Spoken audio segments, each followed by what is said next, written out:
Thank you. I wanted to talk, actually, I was thinking about the IAB's TCF, and then, well, early January, other things happened, you know, courts in Austria decide things, and, you know, blah, blah, blah. Everybody talks, and it's not possible, and oh my God, and all these lawyers and legal people, they don't understand what we do. It's totally horrible. So I'm happy to talk about Google Analytics, Austria, whatever you want, outside. And I took something rather like anonymous and independent, and so that we can have like a sharing of knowledge about stuff that's going on that might bring up some ideas in the evolving landscape. So this is a bit independent of what we do. And so there's no bad feelings or things like that, because talking about Google Analytics being unlawful is a bit, you know, a bit weird. Certainly here. So basically, for those who don't know me, I did some analytics many, many years ago in a past life, and with some people who are actually still in this room. So thank you, Julien, for all the support through the years. I started worrying about privacy many, many years ago as well. And so I have my own consultancy.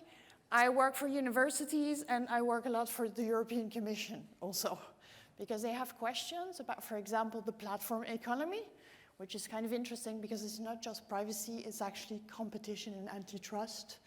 And there's like this big player that actually cares about that as well, apparently, more and more. And so I do different things. I'm also a Dutch French speaking, and I live in Spain. So I kind of, you know, this European DNA sits with me. So what people actually always ask, and this has been the same slide for the last 5 years, it doesn't change, I'm very constant, it's really boring, I work typically in privacy engineering, so I'm not a lawyer. What I tell the lawyers typically is that I'm a recovering dataholic. I still am a dataholic, but I try to recover.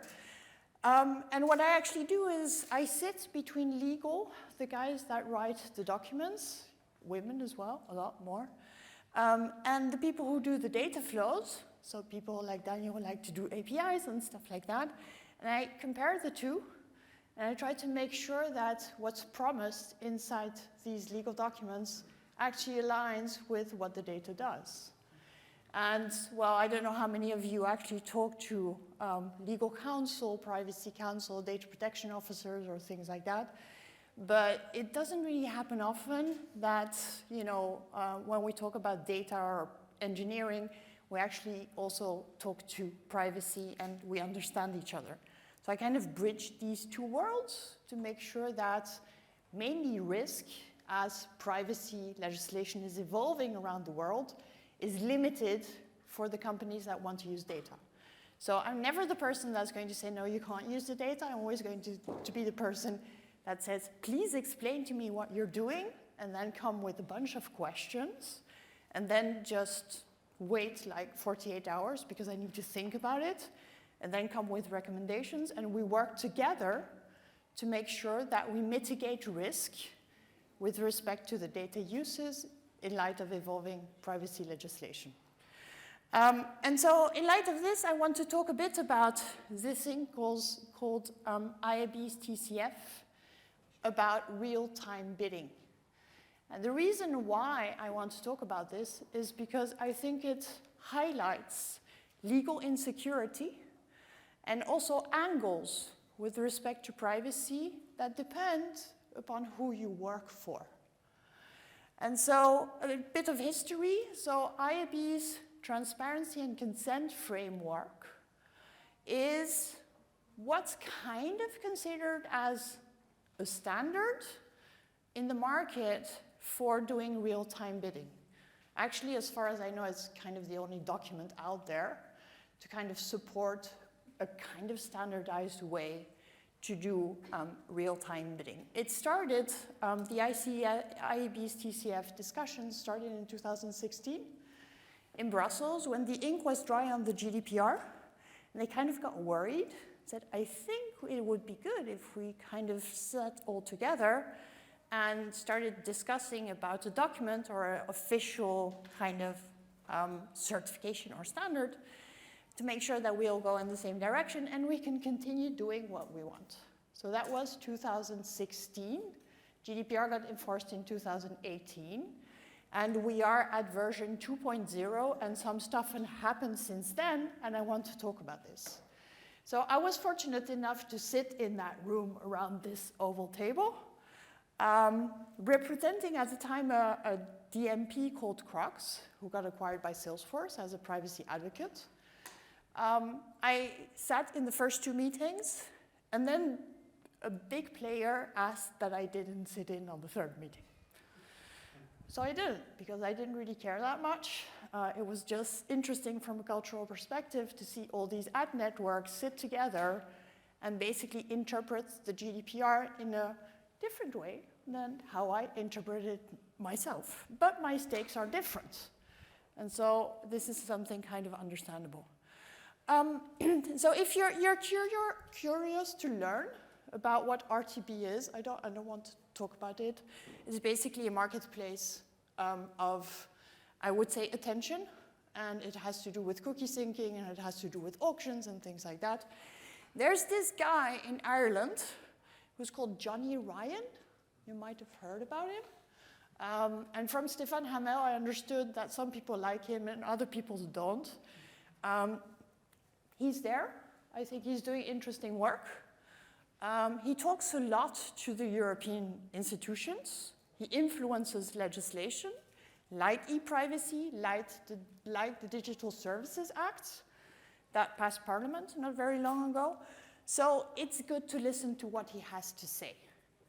I would really strongly recommend it. You don't have to love him. You don't have to love me. That's fine. Just sharing knowledge, and then you all go home and you do your stuff. So there's a video that was published about 3 days ago, I think now. It's a bit less than an hour. It's really worth watching. I think it's because it gives you an idea of data flows, who are the actors, things like that.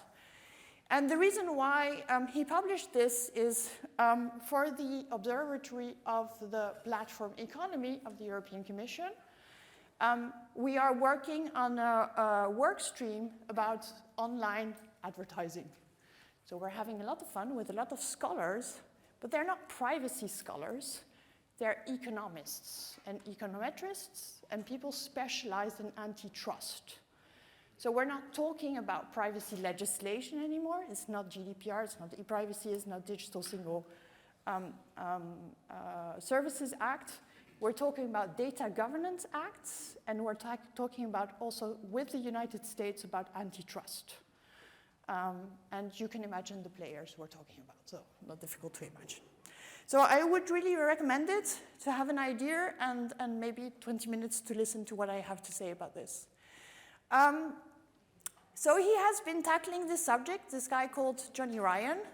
He used to be at a publisher, an Irish newspaper. Then he moved to Brave. I know you guys care about browsers as well, and the changes they made and things like that. And now he's with an NGO in Ireland as well. And he mainly focuses on two things. So IAB's open RTB document that is actually also used by Google for their authorized buyers program. So it's kind of the same thing. It's not very, very different. The names have changed a bit, so it's now Transparency and Consent Framework, and there's stuff that's been going on, and it has evolved since 2016, and it has certainly evolved since the enforcement of the GDPR in 2018, because you could actually start complaining to data protection authorities at that time to say, I do not agree with these kinds of practices on the market. And so there's a bunch of people, call them privacy Talibans if you want. I get that name from time to time, which is fine. And there is also this idea that so people can complain, but also the authorities have an obligation to pick up these complaints and actually do something about it. So you might have heard there's kind of a bottleneck in Ireland with respect to that. I really like Helen Dixon. I don't think she has an easy job.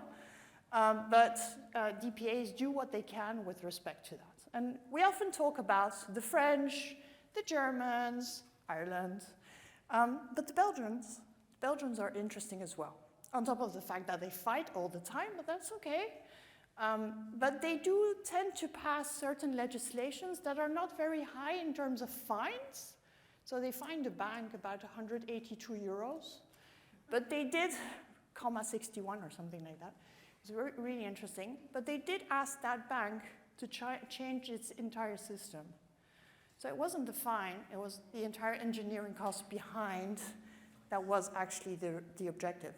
What we see also is when a company, for example, gets fined 225 million euros in Ireland, well, to be honest, we're all mathematicians here, or we know basic math, but there's an ROI in basically going against those decisions, because it's less expensive to pay a lawyer to just spend time going through the courts pushing against these 225 million euros fines than actually coughing it up directly. But it makes business sense. So sometimes finding smaller amounts, but that the issue lies in the systems, is way more interesting, I think, from a supervisory authority perspective, than these huge fines. And so this is one thing I would like to put inside your head. GDPR is, yes, about fines, okay, 2 to 4% of global turnover, or 20 million euros, whichever is higher, but that's not the cost. The cost lies in the engineering consequences of data you need to delete, rectify, re-engineer, or things like that. And certainly, as we talk about industries that work at scale, you can imagine that if at some point you need to start deleting stuff, it really goes up very fast. And this is what we're really focusing on as a customer data platform, and particularly for which I'm a data protection officer. I'm not worried about the risk of fines. I'm worried about the consequences on privacy engineering costs. So the Dutch DPA got a couple of complaints by these privacy Talibans and decided to actually do something about it. So apparently they weren't the only ones. And so this is kind of stuck for the moment in a very interesting conversation you can actually follow online between Johnny Ryan and the IAB. And from time to time, it kind of feels like I'm watching two toddlers in a playground saying, I am right, no, I am right, no, you're wrong, no, I am right, another. It's like, but the thing is, what happens in this is that there are a couple of entities involved, not only the IAB and Johnny Ryan, but all the publishers, other entities as well, and time just goes by. And the thing is, if you're not following this kind of telenovela, you lose track of who is actually right or who might be wrong in these conversations. So at the end of the year before, when we were in confinement, Johnny Ryan and his association was really happy about the fact that the Belgian DPA took a stand. It's kind of stuck in the EDPB, European Data Protection Board, for the moment, because they have to kind of align. And then what we saw is that in the summer of the year after, Europeans IAB launched actually a vendor compliance program. So they set up this transparency and consent framework, started discussing this in 2016. I remember sitting there, I was like, who's going to audit? Last night in the fire chat, I had the same question. I'm obsessed with third-party audits. Certainly, if you are a company that brings forward this idea that you are privacy compliant, or you're privacy friendly, or GDPR compliant, it's very nice and it's very easy to say, but you need to have an independent third party to actually say and agree with that. And as far as I know, for now, the IAB, even though they consider it to be a standard, is not a standard recognized by any other entity for the moment. It's recognized by the IAB and the industry, who have incentives in making sure this actually happens. So it was interesting because I talked about third-party audits about 5 years ago. They launched this last summer, and well, this is their enforcement process. We are going to decide when blah, blah, blah, and blah, blah, blah. You're like, okay, so we are kind of going towards all the thing, but there's no third party involved. So it might be time to start thinking about this. So the IAB comes out with their enforcement process. Johnny Ryan comes back with a bunch of friends. Some names you might recognize if you're interested in privacy as well, where they basically say, well, you can't audit because it's way too complicated, so that's not even possible. Okay. Things continue. They publish something else. It's like what it is and what it's not, because Johnny Ryan doesn't understand, blah, blah, blah.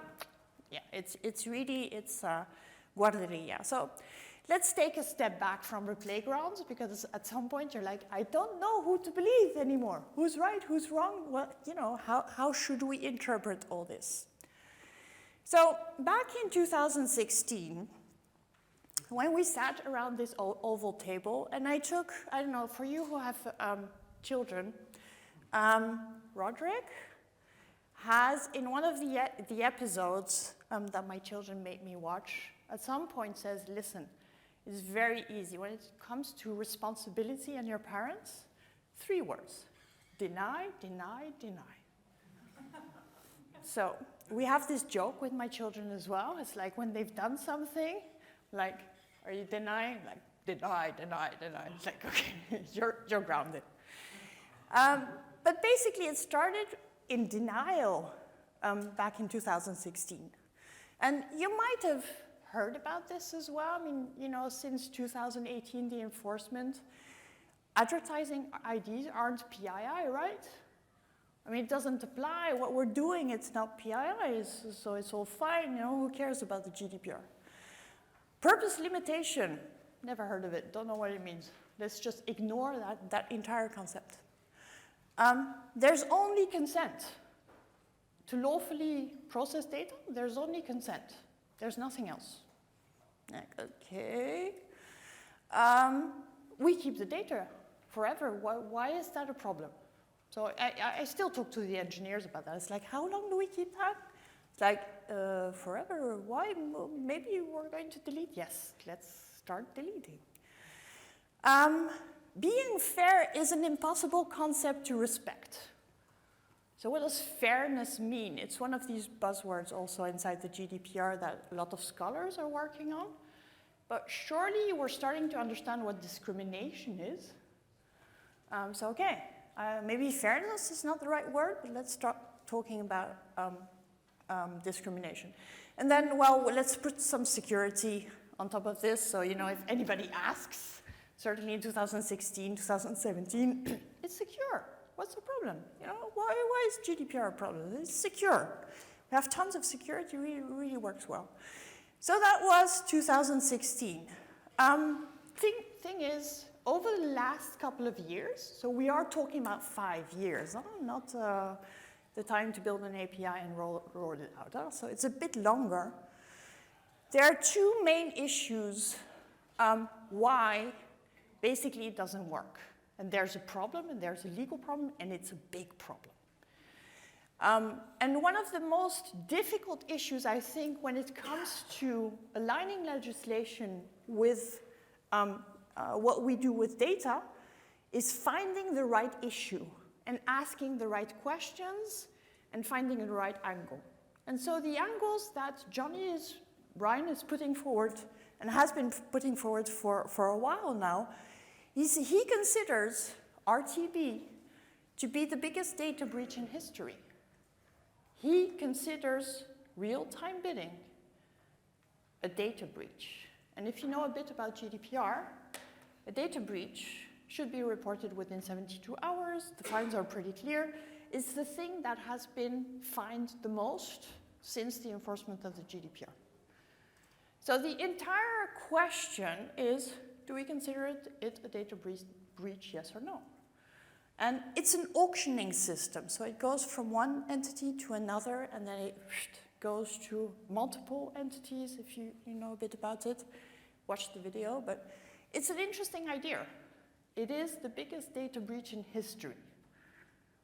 Imagine that. You're like, well, okay, that's risk. That, you know, if you look at the GDPR, that's going to be a problem. The new thing in his video, so that I saw last week, is that he also says that it infringes the purpose limitation principle. So this idea that companies are collecting data for a reason. I want to collect data because I want you to subscribe to my newsletter, because you're logging in and you agreed to my terms, and so we have a contractual relationship. Thing is, this data is being repurposed for other things.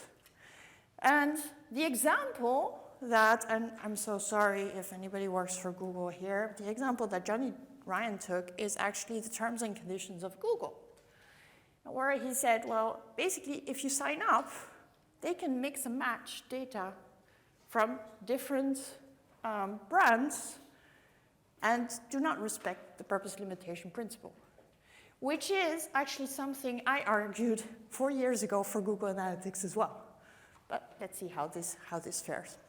So two main issues when it comes to RTB, data breach, purpose limitation principle. And he went a bit further and basically he showed this. And this is really new to me. This is like, I know, but how do you prove it? It's not going to be easy. And probably people working at Google will say, no, we don't mix. It's all very separate and things like that, which is fine by me. It's not my problem and it's not my risk. So if we translate this into GDPR lingo, because this is always like the question. Well, first of all, I want to remind everybody, maybe you already know it, but personal data is broader than PII.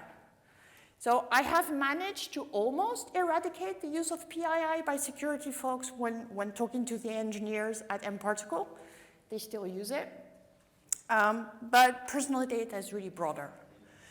And what you need also for data to be processed lawfully once you recognize it's personal data, you need a legal basis. And that legal basis works per data flow. So if I have a form to, for example, access video from a conference, it's not the same thing, that data flow, is not the same thing than registering me to an email. These are two separate data flows, which is why I have this form to access content and typically a tick box to say, yes, please add me to the email. And purpose is never inside databases. This is really a problem. We use the data, but we never know for what we can actually use it for.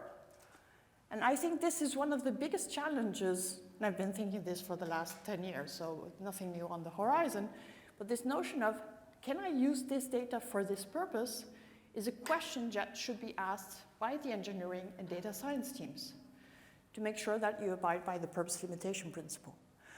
By the way, I think somebody should tell that to Apple, because ATT, these things we got on our mobile phones, don't work per data flow, they work per device. So it's not even per identity, so we still have issues there. Other basics in GDPR, you might have heard about this. Data subjects have rights, delete, rectification, things like that, which bring us about cost. And last but not least, you might have heard about this guy called Max Schrems in Austria.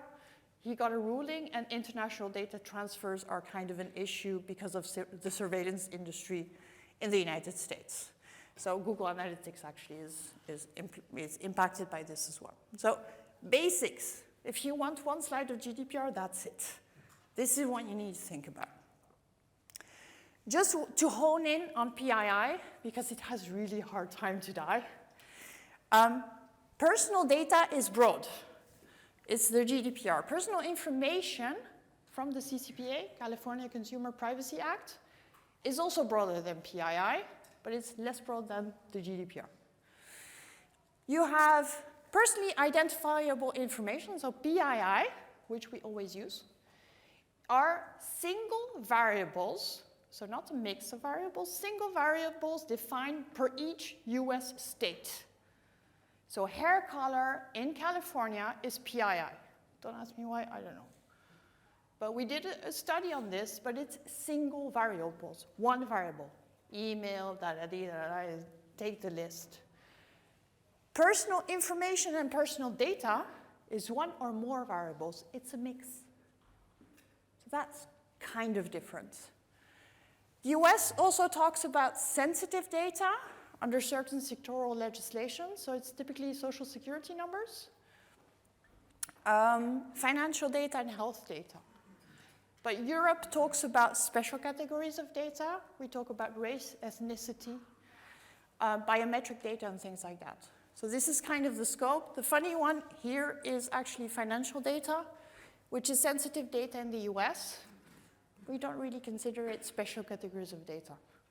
Money is not that important, maybe, in Europe. No, different perspective. In any case, I think it's useful for engineering teams, or if you want to get the words right from time to time. So what are the problems with legality with the RTB?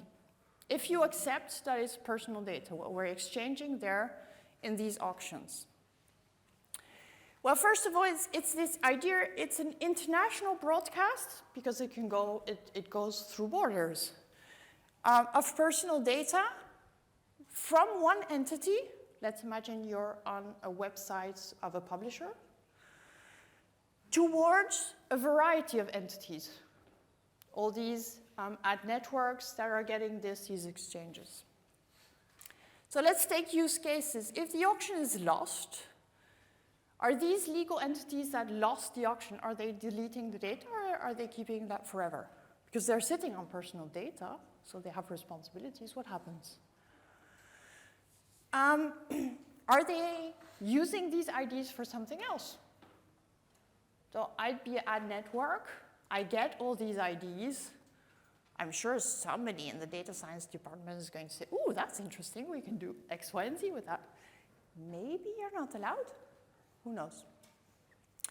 On the other hand, if the auction is won, the personal data is probably passed on to entities to fulfill the processing operation. So there's a reason. You know, you won the auction, so the ad loads to the websites, and you deliver the chosen medium to the chosen profile. You also deliver the reporting around this. So who takes responsibility for that? So these are actually data flows existing that have been flagged by the GDPR as being personal data, and there are responsibilities related to that. And that doesn't exist today. Nobody's talking about this. Nobody is honing down on what does this actually mean. And actually is following a discussion with a French vendor that I'm also doing this presentation so his DPO can go a bit faster. You can also look at it from the data subject side. Questions for the data subjects. I go to a publisher's website. How do I know where all my data is broadcasted? What happens to this? For which purpose? What's going to happen to all my IDs? Am I going to be followed on the web, or is something going to happen? I don't know. And then how do I exercise my rights? How can I ask my data to be deleted? Typically, if you go there, you say, hey, you know, I was in an RTB auction. I want you to delete my data. The ad networks are going to say, are you nuts? I can do that. Impossible. So that's a problem.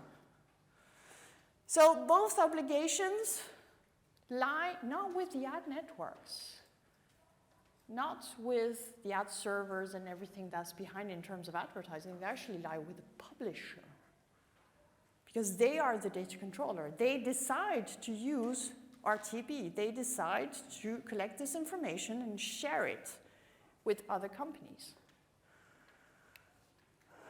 So who's responsible and who takes on the risk? So you might have seen this, talking about risk and responsibilities. Last week, a Munich court decided that Google fonts, if not installed on the website, violated the GDPR and granted a compensation of 100 euros to a person. So the solution is that company basically installed Google fonts on their own servers, and it stops, doing international data transfers. Problem solved. Easy one. This is between Accords, this is between a user, a website. I change it. Some people in the Measure Slack also said, oh, our legal counsel told us to do that a year and a half ago. Like, okay, good, well, you know, that's it. Still a problem with CDNs, but it's an easy one when it comes to risk. Another example is, this is one of these privacy freedom fighters. She's very funny, I really like her. She asked Spotify to support data portability. So Spotify answered last year, said, at this point we can't really do it, so you can extract it, put it out, but it's up to you to see how you put it in, which is enough in terms of obligations with the GDPR. So why should they put more engineering resources into this for the moment? I don't think it's necessary. So this again, easy one. One person, Spotify, they do enough in terms of GDPR compliance, they could do more. But okay, if one person is going to comply, what's my risk? The risk of Spotify not being compliant because of portability, very small. So what actually happens is when it comes to compliance with GDPR, e-privacy, and things like that, privacy is fighting for resources. We all fight for resources, but privacy is fighting as well. You need resources to delete the data. You need resources to make sure you're embedded inside the descriptions and the product development. But the question often is, which actor asks for what? Where does the risk lie? And education with respect to that is really super important. I was sitting on the presentation from Weborama. I listened a lot to the French, and I'm really sorry, my background. They were talking about, and we all have been talking about, these walled gardens. They consider that initiatives like the Privacy Sandbox will actually increase the percentage of the walled gardens. So we often hear privacy makes things worse. Yes and no, like everything. I think Tim Wilson also said, I'm a consultant, it depends. I always hear, oh, these lawyers, they always say it depends. Well, apparently the consultants as well. So the gain is not only, I think, because of privacy, it's also because there's a tight-knit community that is basically trying to defend a system that potentially is illegal. So if you're up for the challenge and you have a legal background, so they are recruiting, the IAB is recruiting. What's funny is the guy that started the TCF back in 2016 is at a company where one of my favorite privacy engineers is. So he asked me, do you know this guy? I'm like, yes, I know this guy. Like, should I be worried about him? He's a super nice guy, but he did this. This was his baby. Now let's see what he does as a DPO for another company.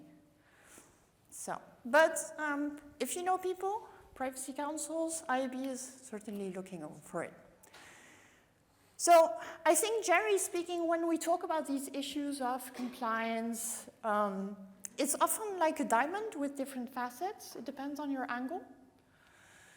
Do I think RTB is legal? I don't think so. Can we solve it? Probably, but I'm not 100% sure. But nothing is impossible in tech and data, right? Who takes on the risk? Well, clearly not the IAB. Not the vendors, publishers. The thing is, who wants to publish the publishers? To punish the publishers? I'm not sure we want to go there. It's already a tricky one. So my recommendation to you is question everything. And as Chris said also at the fireside chat, everything has different angles, and you need to find the risk balance. And I think the IAB is a good story. Start thinking about, if you're part of also RTB and things like that, what is your risk equation? How does it look like? Make sure that you hedge for the future, because this is not going to go away anytime soon. Thank you. Hooray!